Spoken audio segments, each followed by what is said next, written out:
अपना बना के प्रभु तुमने किया हम पर उपकार।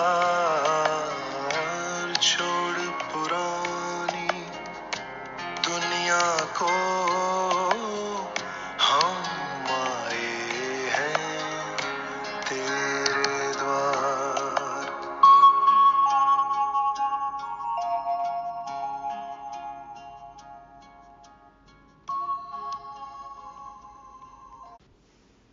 ओम शांति।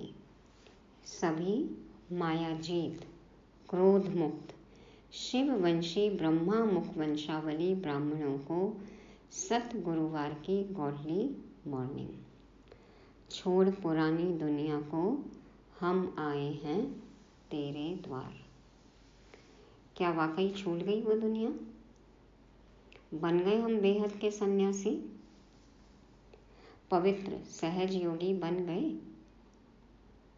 माया के तूफान आने खत्म हो गए।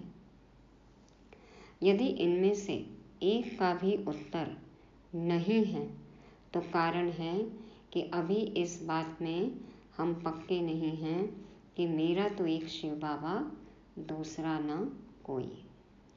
माना ये सिर्फ उच्चारण में है, आचरण में नहीं। ये भी कनरस है, मनरस नहीं। तो खुद को ईमानदारी से चेक करना है। बाबा आज बताते हैं कि हाफ संन्यास क्या है और फुल कंप्लीट संन्यास क्या है। तो इसको भी गहराई से समझेंगे। बाबा आज साहूकारों के नखरों की भी बात करते हैं। बाबा को तो बुद्धि से समर्पित गरीब बच्चे ही पसंद हैं जो अच्छी रीति पढ़ाई करें। और कौन है पसंद बाबा को? जो ज्ञान गंगा बन सेवा करें। आज मम्मा के भी महावाक्य हैं। 2 पॉइंट्स हैं। एक है परमात्मा के सर्वव्यापी होने के बारे में और दूसरा है निराकारी, आकारी और साकारी दुनिया के बारे में। तारीख है 27 अक्टूबर 2022। तो सुनते हैं बाबा व मम्मा की सत वाणी। मीठे बच्चे, तुम्हें इस पतित दुनिया से अपना बुद्धि योग निकाल बेहद का सन्यासी बनना है। सन्यासी माना पूरे पवित्र और पक्के योगी।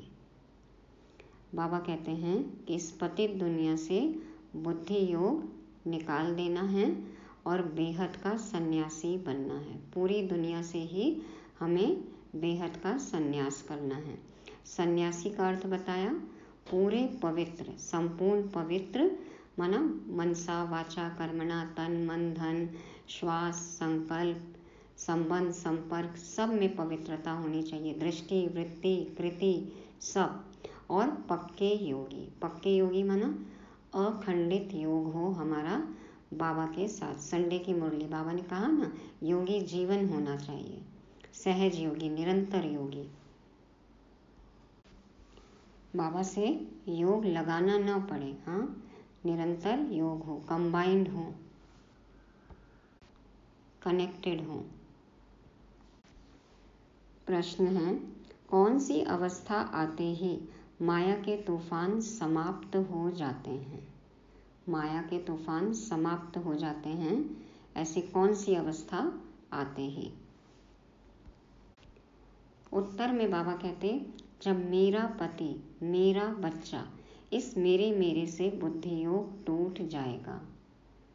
सभी प्रकार के मैं और मेरे से जब बुद्धि योग टूट जाएगा, जब मैं मेरा क्या हो जाएगा? तेरा, है ना। तो बाबा कहते हैं मेरा तो एक शिव बाबा, दूसरा ना कोई। यह बुद्धि में पक्का होगा। एक बाप से ही पूरा बुद्धि योग लगा होगा, तब माया के तूफान समाप्त हो जाएंगे। माया के तूफान समाप्त हो जाएंगे या माया आएगी तो माया अनुभव ही नहीं होगी, क्योंकि बुद्धि कहाँ लगी हुई है? एक शिव बाबा में।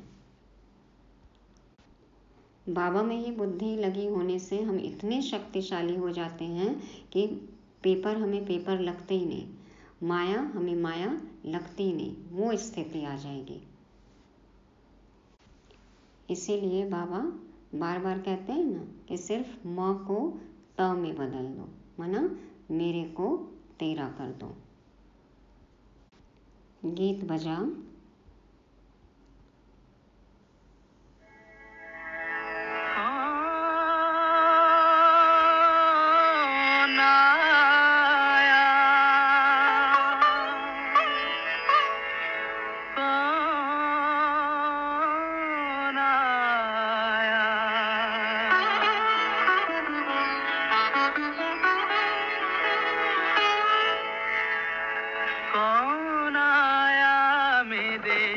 मन के द्वारे पायल की झनकार लिए, कौन आया मेरे मन के द्वारे पायल की झनकार लिए, कौन आया।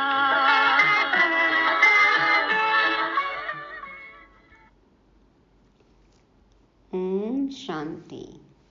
कौन आया मेरे मन के द्वारे? मुरली लेकर आए बाबा, और देखो मन कैसा खुशी में नाच रहा है, झूम रहा है। भगवान उवाच। यह तो बच्चे समझ गए हैं कि आत्माओं का बाप उसे कहा जाता है परम पिता, परम आत्मा। बाप खुद समझाते हैं, मेरा कोई आकार में बड़ा रूप नहीं है। जैसे आत्मा के लिए कहते हैं स्टार है, भ्रिकुटी के बीच में रहती है, वैसे मैं भी परम आत्मा हूँ, उसकी महिमा बड़ी है, ज्ञान सागर है। बाकी इतना बड़ा चित्र जैसे नहीं है। जितने बड़े बड़े शिवलिंग बनाए, बाबा कहते हैं नहीं, इतना बड़ा नहीं हूँ। इतना बड़ा होता तो इस शरीर में घुस नहीं सकता। या तो शिवलिंग की पूजा करते हैं तो बड़ा बनाते हैं, अंगूठे सदृश कहते हैं। आत्मा मना आत्मा, सिर्फ उनको परम कहते हैं जो परम धाम में रहते हैं। तुम जानते हो इस समय है डेविल वर्ल्ड, आसुरी संप्रदाय।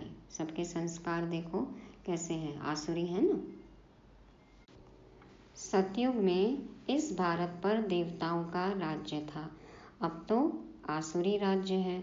देखो क्या क्या खा जाते हैं। खान पान तो क्यों पूछो ही मत, कैसा हो गया है। मांस मदिरा यह राक्षसी आहार है, इस बात को भी नहीं समझते हैं।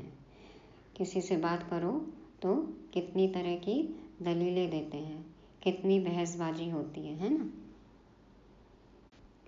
तामसिक आहार खाते हैं, इसलिए तामसिक वृत्ति भी हो गई है। कहा ही जाता है ना कि जैसा खावे अन्न वैसा होवे मन, और फिर जैसा मन तो वैसा तन, और जैसा तन तो वैसा जन। तो सब कनेक्टेड है, इसमें धन भी जोड़ लो। जैसा धन वैसा अन्न, वैसा मन वैसा तन, और वैसा जन। इसलिए तामसिक है, सब जगह तमो प्रधानता है। तो बाबा समझाते हैं कि ये सब राक्षसी आहार है, इस बात को भी नहीं समझते हैं।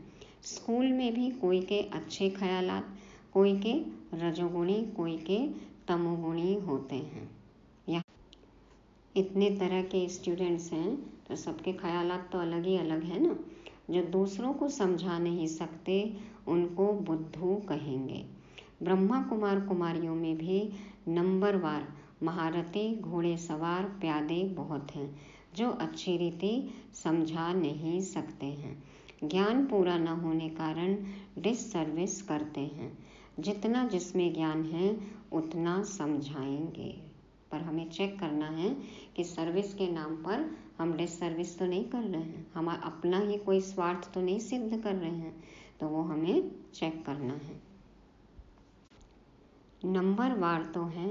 अभी संडे की मुरली क्या थी, नंबर 1 बनना है हमें, हाँ, नंबर वाइज नहीं। तो बाबा कहते हैं नंबर वार तो हैं, कहाँ भूले भी करते हैं। बच्चों को नशा होना चाहिए कि हम तो देवता बन रहे हैं। बाप खुद कहते हैं मैं पतितों की दुनिया में आता हूँ। सतयुग में यही नारायण था, अब फिर इनके तन में आया हूँ, इनको ही नर से नारायण बनाता हूँ। नंबर 1 पूज्य भी यह था, अब नंबर 1 पुजारी भी यह बना है। तो ब्रह्मा बाबा ने ही राजा विक्रमादित्य के रूप में भक्ति चालू की। तो नंबर 1 पुजारी, फिर इनका ही ऑलराउंड पार्ट है पूरे 84 जन्म। यह मेरा मुकर्रर तन है, फिक्स्ड है ना, यह चेंज नहीं हो सकता। कई बहस करते हैं ना कि इन्हीं के तन में क्यों आएंगे, तो क्या कह सकते हैं, इनके जैसा समर्पण भाव है किसी में? आप करो इस तरह से समर्पित, आप बनो झाटकू आत्मा, तो आप में आ जाएंगे। हाँ, लेकिन ऐसा कोई कर ही नहीं सकता है। तो बाबा कहते हैं यह मेरा मुकर्रर तन है, यह चेंज नहीं हो सकता। ऐसे नहीं, कब दूसरे को चांस दो। यह ड्रामा बना बनाया है, इसमें चेंज नहीं हो सकती। जैसा पुरुषार्थ ब्रह्मा बाबा ने किया है, कोई वैसा करके तो दिखाए। तो बाबा कहते हैं कि मैं आता हूँ पतितों की दुनिया में, परंतु कोई को पतित कहो तो बिगड़ पड़ेंगे। परंतु जब भगवान उवाच है कि सब आसुरी संप्रदाय हैं, तो मानना पड़ेगा। लोग कहते हैं कि पतित पावन आओ, लेकिन उनको पतित बोलो तो मानेंगे नहीं कि हम पतित हैं। और बाबा कहते हैं कि जब मैं बोल रहा हूँ, भगवान बोल रहा हूँ कि सब आसुरी संप्रदाय हैं, तो ये बात तो माननी पड़ेगी ना। कौन बोल रहा है? भगवान बोल रहे हैं। भगवान माना भगवान निराकार, न ब्रह्मा न विष्णु न शंकर न कृष्ण। कहते हैं मैं परमात्मा भी तुम्हारे जैसा हूँ। भगवान उवाच, मैं तुमको राजयोग सिखाने आया हूँ। योग की कितनी महिमा है। भारत का नाम लो तो देखो योग की कितनी महिमा है। योग शब्द आते ही सबसे पहले बुद्धि भारत की तरफ जाती है, पूरी दुनिया की। बहुत योग आश्रम खुले हैं। हाँ, ऑनलाइन भी देखो कितनी क्लासेस होती हैं, पर मोस्टली क्या है, वो फिजिकल योगा से ले लेते हैं। उसमें हठ योग आदि सिखलाते हैं, परंतु तुम योग बल से सारे विश्व को स्वर्ग बनाते हो, विश्व को परिवर्तन करते हो। कैसे? स्लोगन है ना हमारा, स्व परिवर्तन से विश्व परिवर्तन। तो सारी दुनिया तो योग में नहीं रहती। योग की कितनी महिमा है, जिससे खास भारत स्वर्ग बनता है। परंतु कोई को पता नहीं तो इसको स्वर्ग किसने बनाया है। जरूर ऐसा कोई स्वर्ग बनाने वाला होगा। बाप कहते हैं मैं ही आकर देवता बनने का कर्म सिखलाता हूँ। बाबा सिखलाते हैं, करना तो हमें है ना। तो जो करेंगे वो स्वर्ग में जाएंगे। तो यह तो बड़ा सहज है। वह बहुत यज्ञ करते हैं। यहाँ तुम कोई यज्ञ हवन करते हो क्या? कल भी हमें टाइटल मिला था ना कि हम यज्ञ रक्षक हैं। तो यज्ञ हवन तप ये तो नहीं है ना, माना ये एक सिस्टम है। तो इसके रूल्स रेगुलेशन, नियम मर्यादाएं धारणाएं हमें ये फॉलो करनी है। धूप भी खुशबू के लिए जलाते। बाबा कहते हैं यहाँ कोई तुम यज्ञ हवन नहीं कर रहे हो। ये जो अगरबत्ती धूप जलाई जाती है, ये भी वातावरण को खाली सुगंधित करने के लिए, खुशबू के लिए।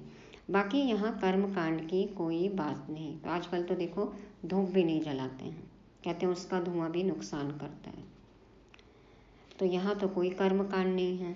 तो बाप अपना परिचय देते हैं कि मैं आत्मा हूँ जैसे तुम हो, परंतु मैं पुनर्जन्म नहीं लेता हूँ। जन्म लेता हूँ परंतु मरण में नहीं आता। मेरी जयंती मनाते हैं। बाबा का दिव्य अलौकिक जन्म है ना, बाबा अवतरण लेते हैं लेकिन मरण में नहीं आते हैं। बाबा की जयंती मनाते हैं हम। मैं इस तन में पढ़ाने के लिए आता जाता रहता हूँ, तो इसको मृत्यु नहीं कहेंगे। हाँ, थोड़ी देर आते हैं फिर जाते हैं, तो ये थोड़ी कि मृत्यु हो जाती है, तो ये मरण नहीं है। मैं आता हूँ देवता बनाने। अब जो आकर पढ़ेंगे वही बनेंगे। तो पढ़ेंगे भी वही जिन्होंने कल्प पहले पढ़ा होगा। बहुत काल से बिछड़े हुए वही सिकीलदे बच्चे हैं। दूसरे थोड़े 84 जन्मों में आते हैं। हम ही सारा 84 का चक्र लगाते हैं।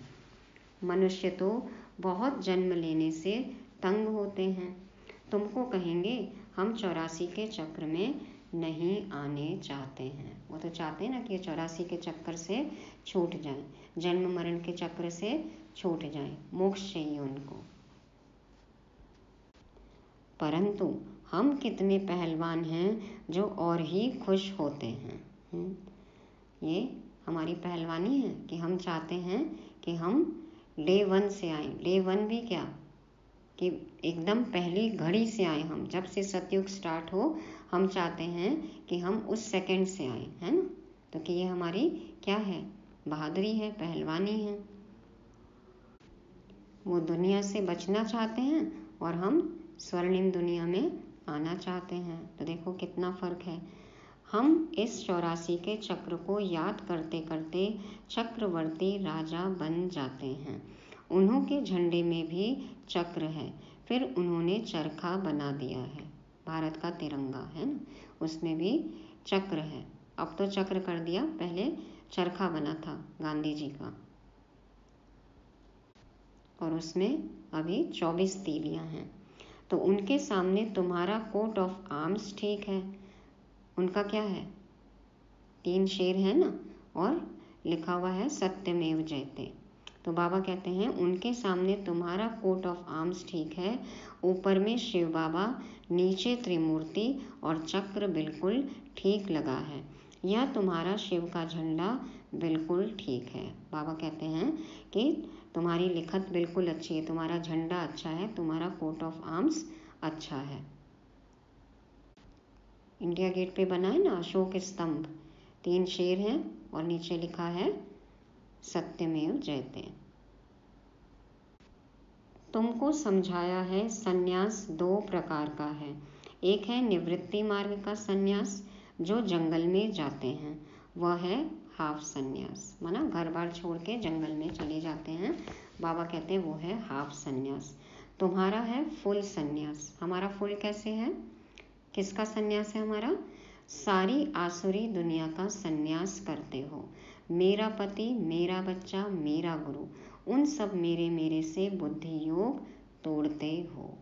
तो हमारा क्या है, सूक्ष्म में है ना, मेरेपन से, मैं और मेरेपन से। बाबा कहते हैं मेरा पति, मेरा बच्चा, मेरा गुरु, उन सब मेरे मेरे से बुद्धि योग तोड़ते हो। और किस मेरे में आ जाते हैं हम, मेरा कहते हैं हम, लेकिन मेरा बाबा है ना। तो वो मेरे मेरे से तोड़ा और इधर मेरे बाबा से जोड़ा।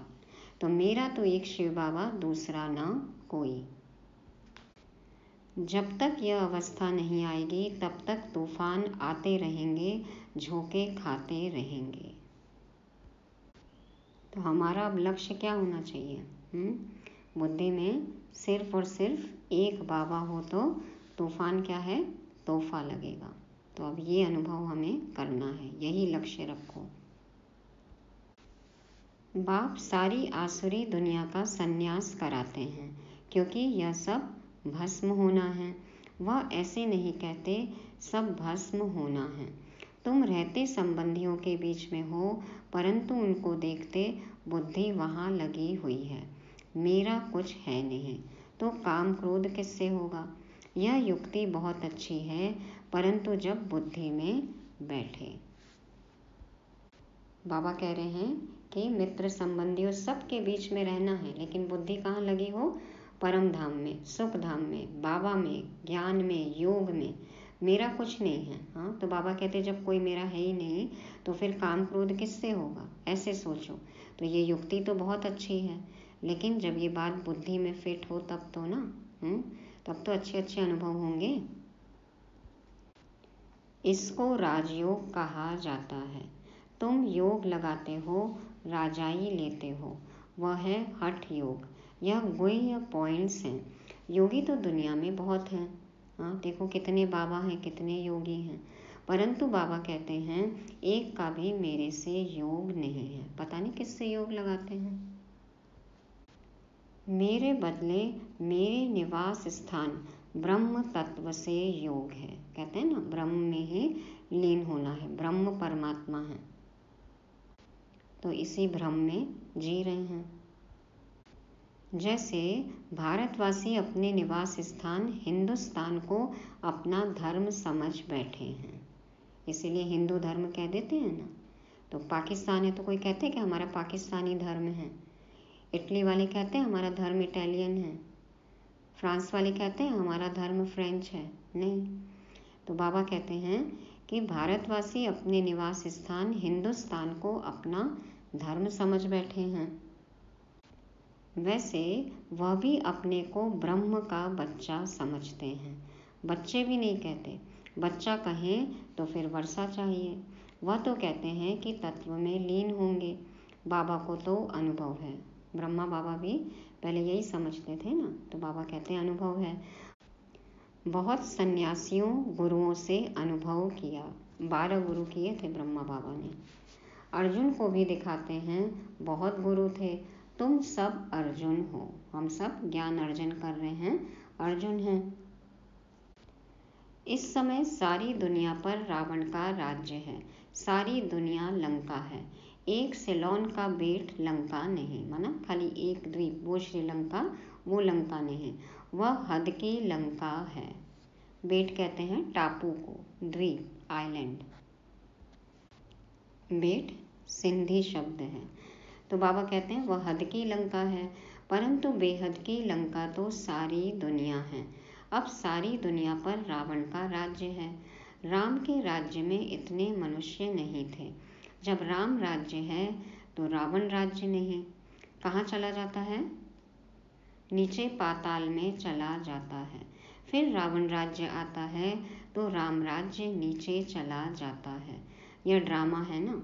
जब चक्र फिरता है तब सतयुग ऊपर आ जाता है, द्वापर कलयुग नीचे चला जाएगा तो सतयुग त्रेता नीचे से ऊपर आ जाएगा। है चक्र की बात, उन्होंने ऐसे लिख दिया है। जो सृष्टि चक्र, ये जो गोला है, इसमें 2 युग ऊपर आएंगे तो 2 युग नीचे चले जाएंगे ना, फिर वो नीचे वाले ऊपर आएंगे तो ऊपर वाला नीचे चला जाएगा। तो उन्होंने क्या कह दिया कि पाताल में चला जाता है, धरती के नीचे चला जाता है, समुद्र के नीचे चला जाता है। तो है चक्र की बात, उन्होंने ऐसे लिख दिया है। बाकी कोई सागर में नहीं चला जाता है, वह सागर से निकल नहीं आता है। ऐसे पानी में डूबने की बात नहीं है। बाप समझाते हैं यह बड़ी गुह्य समझने की बातें हैं। इसमें पवित्रता है फर्स्ट, और योग पक्का चाहिए। कल बात की थी बाबा ने पवित्रता की, और स्वदर्शन चक्रधारी बनना है ना, यदि लिफ्ट में जाना है तो। इसको कहा जाता है कंप्लीट संन्यास। ये है कंप्लीट संन्यास। कहते हैं ना पवित्र बनो, योगी बनो। इस दुनिया से बुद्धि योग खलास। बिल्कुल भी बुद्धि इस दुनिया में नहीं रमण करे, खलास। यह बातें तुम्हारे में भी कोई समझते होंगे। सब समझें तो ज्ञान गंगा बन जाए। हाँ, सबको समझ में आ जाए तो देखो सब ज्ञान गंगा बन जाए, सब ज्ञान देने लगे, सब अच्छे से सेवा करें, छोटी नदी बने, कैनाल्स बने। चलो जितनी समझ है उस हिसाब से छोटी नदी बनो, बड़ी नदी बनो, कैनाल्स बनो। अच्छा, टुबका बन घर में सुनाए तो भी समझें कि कुछ समझा है, मानो छोटा सा तालाब, पॉन्ड, वही बन जाओ और घर के लोगों को ही शिक्षा दो, उनको ही समझाओ, तभी भी बाबा समझें कि कुछ समझा है। परंतु घर में भी नहीं बता सकते। स्पेशली अब तो घर में क्या कर सकते हैं, उच्चारण से नहीं आचरण से ही बता सकते हैं। तो बाप कहते हैं कि कैसा भी गरीब हो परंतु घर में गीता पाठशाला खोल सकते हैं। भल एक ही कमरा हो, उसमें खाते पीते सोते हो। अच्छा, काम उतार सफाई कर, फिर यह क्लास लगाओ। देखो पहले जगह जगह दादी दीदियों ने सेवा चालू की तो छोटी सी जगह से ना, एक ही कमरे में वहीं खाना बना लेती थी, सो जाती थी, बिस्तर समेट के रख दिया, सुबह क्लास हो जाती थी। तो छोटी सी जगह से सेवा चालू हुई। तो बाबा कहते हैं अच्छा काम उतार, सफाई कर, फिर यह क्लास लगाओ। 3 पैर पृथ्वी में इतनी बड़ी हॉस्पिटल खोल सकते हो, कितने लोगों के मन का इलाज होगा सोचो। बाबा आगे कहते हैं साहूकार की बातें छोड़ो, बाप तो गरीब निवाज है ना। साहूकार तो बोलते कि हमें तो यहाँ ही स्वर्ग है। तो बाबा कहते हैं अच्छा तुम अपने स्वर्ग में ही खुश रहो। ठीक है भाई, अभी स्वर्ग है तो आप अपने कलयुगी स्वर्ग में खुश रहो, मैं तुमको क्यों दूँ। दान भी गरीब को दिया जाता है, माना जिन्होंने बुद्धि से अपना सब कुछ बाबा को समर्पित कर दिया हो तो बाबा उनको ही देंगे ना। सबसे पहले तो ज्ञान दान देते हैं, ज्ञान धन दान देते हैं। देखो, तो दान भी गरीब को दिया जाता है। बड़ा आदमी तो यहाँ ज़मीन में बैठने से चमकेंगे। हाँ, सिटिंग अरेंजमेंट कैसा है, ऐसे देखेंगे ना, ज़मीन में बैठेंगे आलती पालती मार के। तो बाबा कहते हैं कि भल अपने महलों में रहो। वो क्या है ना, जाओ अपने लेज़ी बॉय में बैठो, उसी में आराम करो।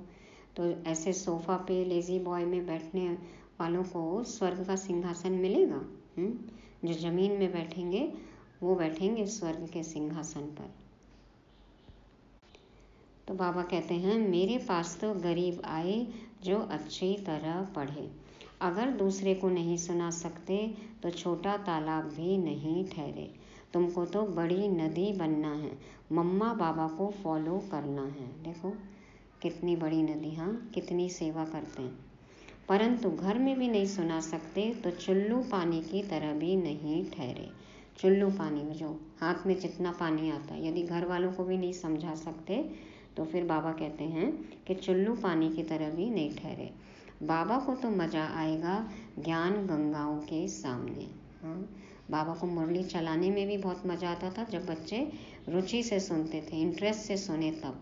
तो इसलिए बाबा कहते हैं ना हमेशा कांध हिलाओ, हाथ उठाओ। तो बाबा को मज़ा आता है ज्ञान गंगाओं के सामने।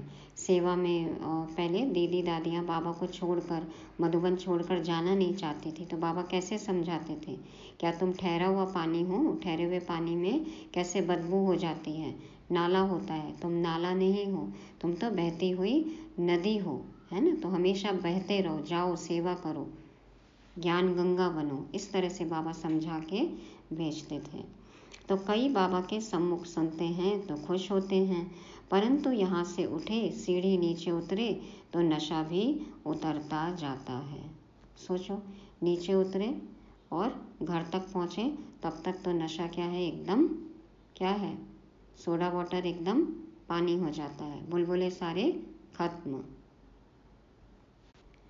फिर घर पहुँचे तो फिर वही झरमुई झगमुई चालू। झरमुई झगमुई माना परचिंतन, व्यर्थ जो है सब चालू। बाबा तो चलन से समझ जाते हैं, आते हैं मिलने, कहते हैं मेरा पति मेरा बच्चा है। अरे तुमको पति कहाँ से आया, आती हो स्वर्ग में चलने फिर भी मेरे मेरे में फंसी हो। देखो माताएं कितनी भोली होती है ना, सोचती हैं हम तो स्वर्ग में जा ही रहे हैं तो साथ में पति और बच्चे को भी ले चलें। लेकिन रमणीकता है ना इस बात में कि यदि आप चले जाओ, पत्नी चली जाए तो पति के लिए, हाँ, और बच्चों के लिए आजकल तो माँ चली जाए तो वैसे ही घर स्वर्ग हो जाए। यही हाल है ना अभी। देखो बाबा आप क्या कहते हैं, अच्छा इतना डोज काफ़ी है। बाबा कहते हैं आज बहुत ज़्यादा डोज हो गया, इतना डोज काफ़ी है, देना इतना चाहिए जितना हजम कर सकें। हाँ, इससे ज़्यादा बच्चे हजम नहीं कर सकते हैं। बाबा को पता है किसकी कितनी कैपेसिटी है। तो बाबा ने नटशेल में बताया है, योग से तुम स्वर्ग की स्थापना कर रहे हो, बाकी बादशाही के लिए नॉलेज चाहिए। योग से तुम स्वर्ग की स्थापना कर रहे हो, बाकी बादशाही के लिए नॉलेज चाहिए। 2 सब्जेक्ट हैं।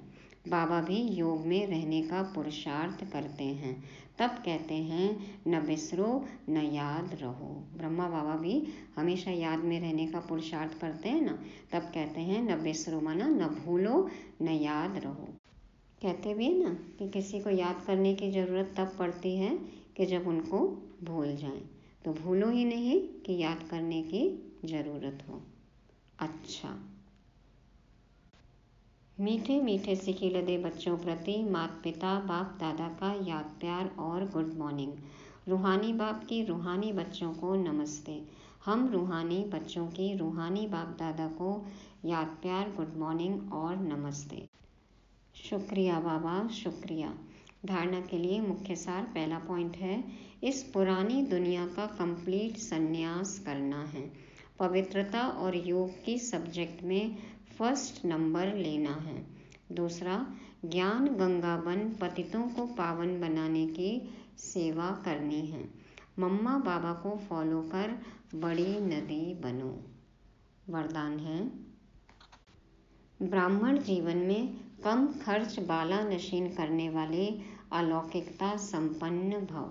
ब्राह्मण जीवन में कम खर्च बाला नशीन करने वाले अलौकिकता संपन्न भव। बाप दादा समझाते हैं, इस अलौकिक ब्राह्मण जीवन का विशेष स्लोगन है, कम खर्च बाला नशीन। खर्चा कम हो लेकिन प्राप्ति शानदार हो, अर्थात रिजल्ट अच्छे से अच्छी हो। अलौकिकता संपन्न जीवन तब कहेंगे जब बोल में, कर्म में खर्च कम हो। अलौकिकता संपन्न जीवन तब कहेंगे जब बोल में, कर्म में खर्च कम हो, कम समय में काम ज़्यादा हो, कम बोल में स्पष्टीकरण ज़्यादा हो, संकल्प कम हो लेकिन शक्तिशाली हो। इसको कहा जाता है कम खर्च बाला नशीन। जो सर्व खजाने कम खर्च करते हैं उनके भंडारे भरपूर हो जाते हैं। जो सर्व खजाने कम खर्च करते हैं उनके भंडारे भरपूर हो जाते हैं। लेकिन हमें समझना है कि कौन से खजाने हमें बांट कर बढ़ाना है, लेकिन कौन से खजाने कम खर्च करके वो कैसे भरपूर होना है, ये समझ हम में होनी चाहिए। तो कौन से खजाने हमको बचाने हैं? बाबा कहते हैं संकल्प। संकल्प कम हो, शक्तिशाली हो, और जहाँ कम बोल में काम चल सकता है वहाँ बहुत ज़्यादा विस्तार में हमें नहीं जाना है। और कर्म, कर्म भी हमारे समर्थ हो, व्यर्थ कर्म नहीं करना है। और समय, माना कम समय में ज़्यादा से ज़्यादा काम करना है, तब कहा जाएगा कम खर्च बाला नशीन। स्लोगन है, बाप और सेवा से सच्चा प्यार है तो परिवार का प्यार स्वतः मिलता है। बाप और सेवा से सच्चा प्यार है तो परिवार का प्यार स्वतः मिलता है। अब है मातेश्वरी जी के अनमोल महावाक्य।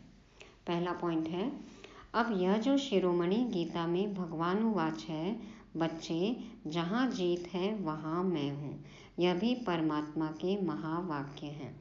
पहाड़ों में जो हिमालय पहाड़ है उसमें मैं हूँ, और सांपों में काली नाग मैं हूँ। इसलिए पर्वत में ऊंचा पर्वत कैलाश पर्वत दिखाते हैं और सांपों में काली नाग। तो इससे सिद्ध है कि परमात्मा अगर सर्व सांपों में केवल काले नाग में है तो सर्व सांपों में उसका वास नहीं हुआ ना। यदि वो सिर्फ काले नाग में है तो बाकी सांप में नहीं है। अगर परमात्मा ऊंचे से ऊंचे पहाड़ में है, गोया नीचे पहाड़ों में नहीं है। और फिर कहते हैं जहाँ जीत वहाँ मेरा जन्म, गोया हार में नहीं हूँ। जब विजय में हूँ तो हार में नहीं हूँ। अब यह बातें सिद्ध करती हैं कि परमात्मा सर्वव्यापी नहीं है। एक तरफ ऐसे भी कहते हैं और दूसरे तरफ ऐसे भी कहते हैं कि परमात्मा अनेक रूप में आते हैं। जैसे परमात्मा को 24 अवतारों में दिखाया है। कहते हैं कच्छ मच्छ आदि सब रूप परमात्मा के हैं। अब यह है उन्हों का मिथ्या ज्ञान। ऐसे ही परमात्मा को सर्वत्र समझ बैठे हैं, जबकि इस समय कलयुग में सर्वत्र माया ही व्यापक है, तो फिर परमात्मा व्यापक कैसे ठहरा? रावण, माया, विकार ये व्यापक है, परमात्मा सर्वव्यापी नहीं है। तो गीता में भी कहते हैं कि मैं फिर माया में व्यापक नहीं हूँ। इससे सिद्ध है कि परमात्मा सर्वत्र नहीं है। दूसरा पॉइंट है, अब यह तो हम जानते हैं कि जब हम निराकारी दुनिया कहते हैं तो निराकार का अर्थ यह नहीं कि उनका कोई आकार नहीं है। जैसे हम निराकारी दुनिया कहते हैं तो इसका मतलब है जरूर कोई दुनिया है, परंतु उसका स्थूल सृष्टि मुआफिक आकार नहीं है। ऐसे परमात्मा निराकार है, लेकिन उनका अपना सूक्ष्म रूप अवश्य है। तो ज्योति बिंदु है ना, बिंदु रूप है, लेकिन साकारी रूप नहीं है, शरीर नहीं है, इसलिए वो निराकारी है। तो हम आत्मा और परमात्मा का धाम निराकारी दुनिया है। जब हम दुनिया अक्षर कहते हैं तो इससे सिद्ध है वो दुनिया है और वहाँ रहते हैं, तभी तो दुनिया नाम पड़ा। अब दुनियावी लोग तो समझते हैं परमात्मा का रूप भी अखंड ज्योति तत्व है, वो हुआ परमात्मा के रहने का ठिकाना, जिसको रिटायर्ड होम कहते हैं। जो ब्रह्म तत्व है, अखंड ज्योति तत्व है, तो वो तो क्या हुआ, परमात्मा के रहने का ठिकाना, जिसको रिटायर्ड होम कहते हैं। तो हम परमात्मा के घर को परमात्मा नहीं कह सकते हैं, घर को तो परमात्मा नहीं कहेंगे ना। अब दूसरी है आकारी दुनिया, जहाँ ब्रह्मा विष्णु शंकर देवताएं आकारी रूप में रहते हैं। और यह है साकारी दुनिया, जिनके दो भाग हैं। कौन से दो भाग हैं? एक है निर्विकारी स्वर्ग की दुनिया, जहाँ आधा कल्प सर्वदा सुख है, पवित्रता और शांति है। दूसरी है विकारी कलयुगी दुख और अशांति की दुनिया। अब वो दो दुनियाएं क्यों कहते हैं? क्योंकि यह जो मनुष्य कहते हैं स्वर्ग और नरक दोनों परमात्मा की रची हुई दुनिया है। इस पर परमात्मा के महावाक्य हैं, बच्चे मैंने कोई दुख की दुनिया नहीं रची, जो मैंने दुनिया रची है वो सुख की रची है। अब यह जो दुख और अशांति की दुनिया है वो मनुष्य आत्माएं अपने आप को और मुझ परमात्मा को भूलने के कारण यह हिसाब किताब भोग रहे हैं। बाकी ऐसे नहीं, जिस समय सुख और पुण्य की दुनिया है वहाँ कोई सृष्टि नहीं चलती। हाँ, अवश्य जब हम कहते हैं कि वहाँ देवताओं का निवास स्थान था तो वहाँ सब प्रवृत्ति चलती थी, परंतु इतना जरूर था वहाँ विकारी पैदाइश नहीं थी, जिस कारण इतना कर्म बंधन नहीं था। उस दुनिया को कर्म बंधन रहित स्वर्ग की दुनिया कहते हैं।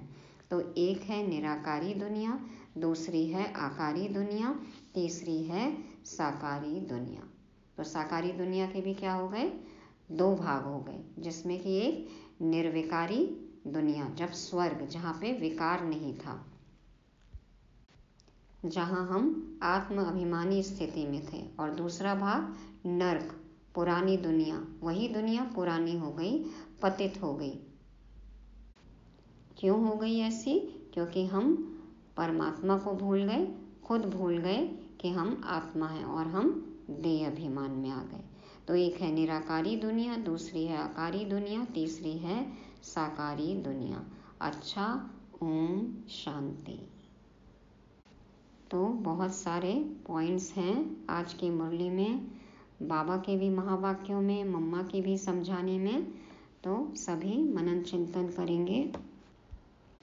अभी सुनते हैं मुरली सार। एक बाप से पूरा बुद्धि योग होते ही समाप्त होंगे माया के तूफान। बुद्धू करते हैं डिससर्विस, पूरा नहीं है उनमें ये रूहानी ज्ञान।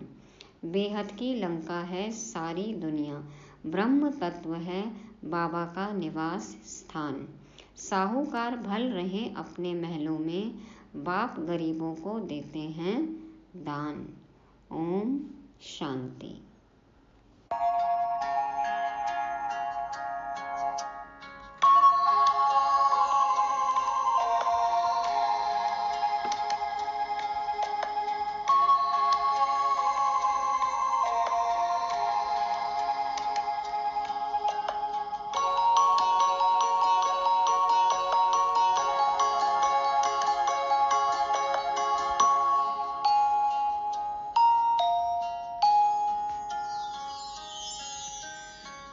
तन